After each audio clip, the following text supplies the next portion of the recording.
The epic tale of Gilgamesh is a story about a king named Gilgamesh. He is 1/3 human and 2/3 god, and is physically very strong and beautiful. He is the king of a city called Uruk, located in Mesopotamia, and built the great walls of Uruk to keep his people safe. Gilgamesh is a very arrogant man, so the gods send out a man named Enkidu to make Gilgamesh more humble. Gilgamesh becomes friends with Enkidu and goes on many adventures with his friend. Enkidu was a wild man. They decided to go on an adventure to a mountain with lots of cedar wood so they could bring the wood back to the city.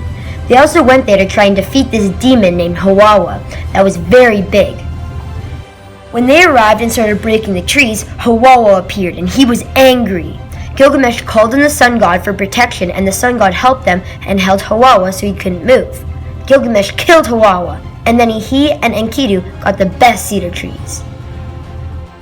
Gilgamesh became very famous for what he did and held a feast in his honor. The god of love then fell in love with Gilgamesh, but he was very rude to her and made her angry, and the other gods angry too.